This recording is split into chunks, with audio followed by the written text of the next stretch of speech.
Hi everyone and welcome to Studio Jake. I of course am your host Jacob Airy. I'm feeling very relaxed right now, as you can see, sitting on my throne. Be sure to like this video, share it out, leave me a comment. It always helps with the algorithm. Also ring that little bell, that way you get notifications because we know subscriptions mean absolutely nothing.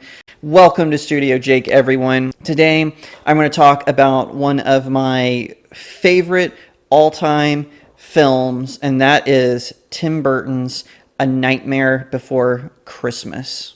This movie has all kinds of stuff that you would not believe. It is an amazing film. It's stop motion. It does have a little bit of animation there, but like 99% of it is stop motion. It's one of the most amazing films to come out of the 90s. One of my favorite things about it was actually growing up. I grew up as a pastor's kid, so I wasn't allowed to watch it either at Halloween or at Christmas. So I didn't actually see this movie until I was an adult, and I was really blown away by how timeless the movie is. Like, it still holds up to this day as far as stop motion. And even Tim Burton, who produced the movie, he has gone on, of course, to make other stop motion films. But in my very humble opinion, I think A Nightmare Before Christmas is the best. It follows an undead skeleton named Jack Skellington.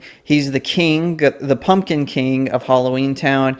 He's kind of having a crisis of faith as far as being the pumpkin king and scaring the kids of the world every night on October 31st. He kind of wanders around. He ends up in this tree line where there's a portal, and taking him through one, he goes to Christmas Town, where he sees Santa Claus and the joy of Christmas. So he wants to implement this into Halloween Town. He's, like I said, he was feeling kind of down, unsure of his step. So he takes this step in turning Halloween Town into Christmas. And of course, everything goes wrong.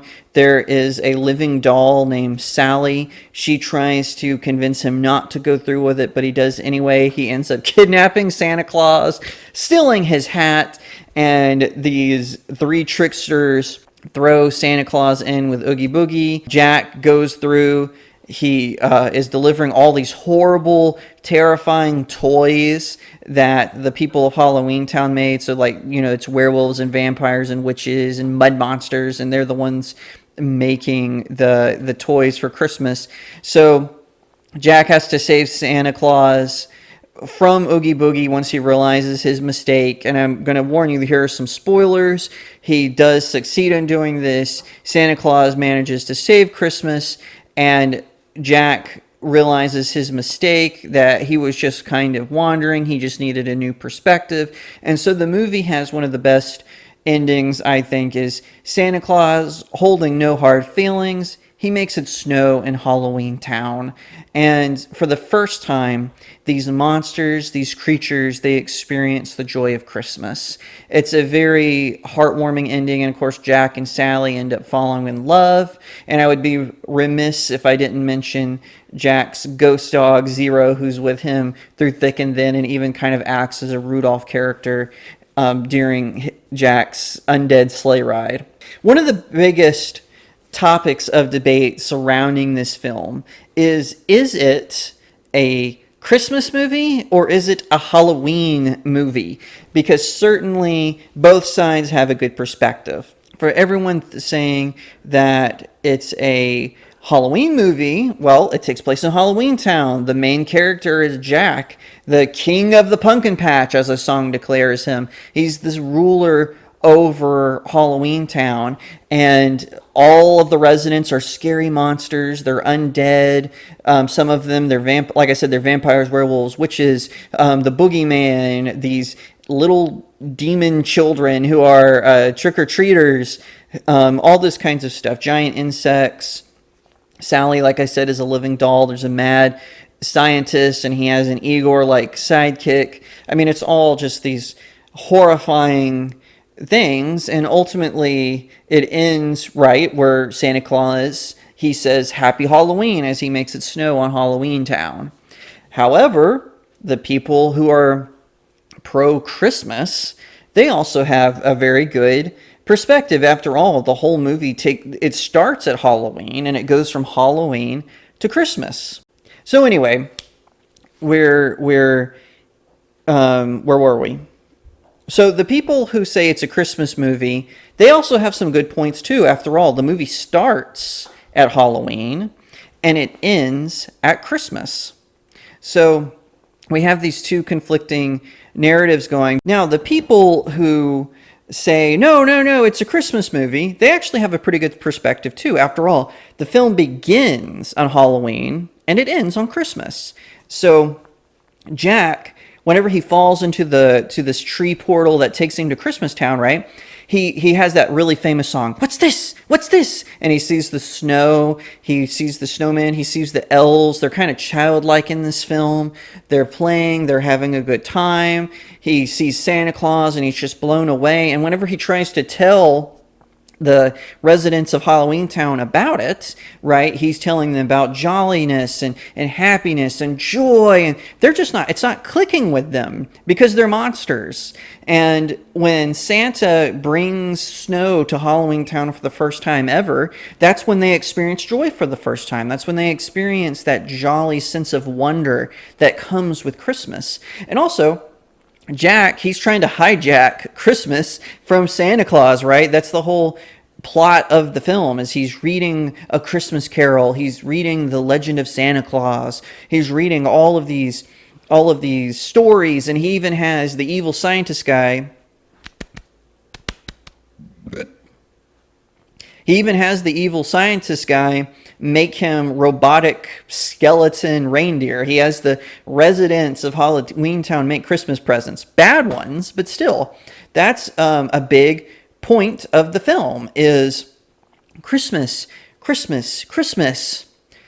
And I have to say, both sides have a good points. Halloween Town, scary, frightening. The main character is an undead skeleton.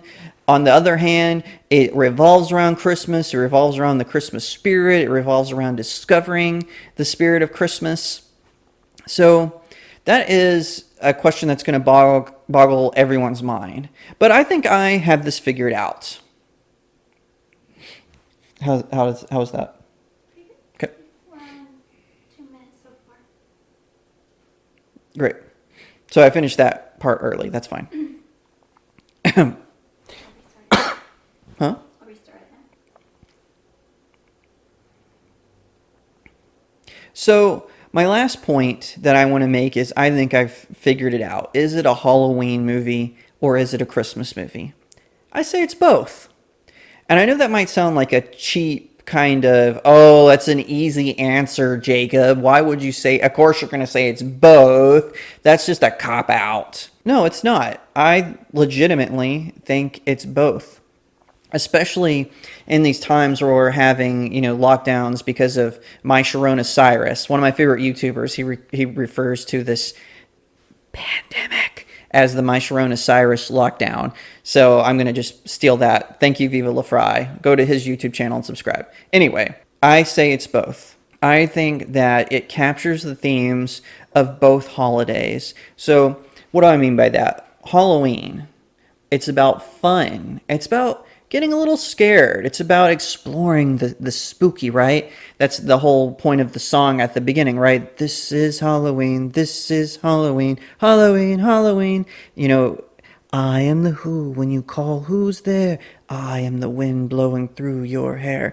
But then, towards the end of the movie, it shows the joy of Christmas, how the expectation that Santa Claus is going to deliver your presents and it's going to be a jolly, joyful time where we can all, as a family, come together. I think Christmas is a better holiday than Halloween. And it's not because I think Halloween is evil or that there's something. Certainly people treat it that way, but folks do the same thing to Christmas where they try to take out the Christ out of Christmas, right? They try to make it winter moss or whatever, the winter solstice, make it kind of earthen or whatever.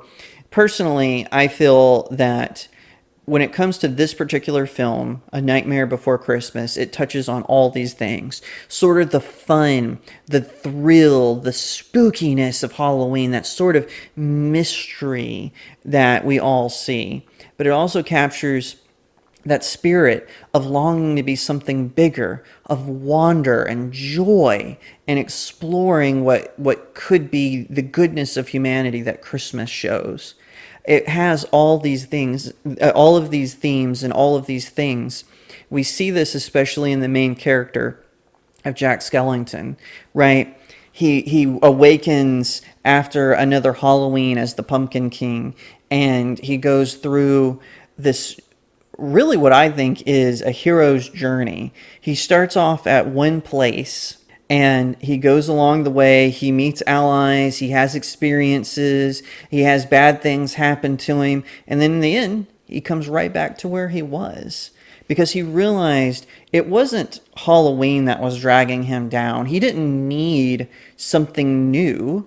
He just needed to understand. He needed to have a reminder of why he was the Pumpkin King, why he's the ruler of Halloween Town. And that awoken in him brand new ideas for what he was. It was an amazing journey from beginning to end. You see that in him. He's one of the most incredible characters that has been created for Disney. And it's a shame he's kind of locked down in A Nightmare Before Christmas. You know, a lot of other Disney characters, they go on and have new adventures and television shows and sequels and remakes. And I'm not saying those things are necessarily good, but with Jack, you see cameos of him, right? Like there's a cameo of Jack Skellington in Beetlejuice and James and the Giant Peach, and there's a brief cameo of him, I believe, in The Princess and the Frog. So you have these sort of appearances of him, but I really feel like he's one of the most underused heroes of the Disney universe. One of the interesting thing is Disney used to pretend that it wasn't a Disney movie. They released it through Touchstone Pictures, which they probably will be doing a lot more of that now that they own Fox. But they released it through Touchstone Pictures. And it wasn't until it really had like a revival of interest thanks to DVD releases and in streaming and it coming up on cable. And then Disney's like, oh yeah, that's totally ours. Like we know it's Tim Burton, but it's like totally a Disney movie now. And like you can buy, you know, the products and whatnot in the Disney store or whatever. But I think that is a testament to the timelessness of it, to the fact that it is this incredible story of a journey of a man, a skeleton, who isn't exactly where he wants to be, and so he becomes envious of something else that another character has, and he feels like he has to steal it, but then he realizes that that's not what was missing from his life. It was something else. It was the worry of being alone without joy. And he experiences the spookiness, the thrills, the excitement of Halloween. But then he experiences the joy, the jolliness, and the wonder of Christmas. So anyway, that's my take on it. Let me know in the comments below what you think. Do you like Tim Burton's A Nightmare Before Christmas? Did you find it interesting? Was it one of your favorite childhood movies? Or were you like me and you didn't see it till you were older and in college, but it still had that timelessness to it? Let me know what you think in the comments below. And be sure to, once again, just a reminder, like this video, subscribe to the channel, ring that little bell. Find me on Twitter, Parler, and Instagram. It's all at RealJakeAiry. Find my website, StudioJakeMedia.com, where I have even more stuff for Halloween. I'm actually exploring the Stepfather movie franchise. I'm writing reviews for all of those movies. I've watched them all, so that's going to be an interesting perspective. And then at the end of Halloween week, I'm going to give like my overall thoughts on the Stepfather franchise. Thank you so much for tuning in, and I'll see you next time here on Studio Jake. Oh, and by the way, have a happy Halloween.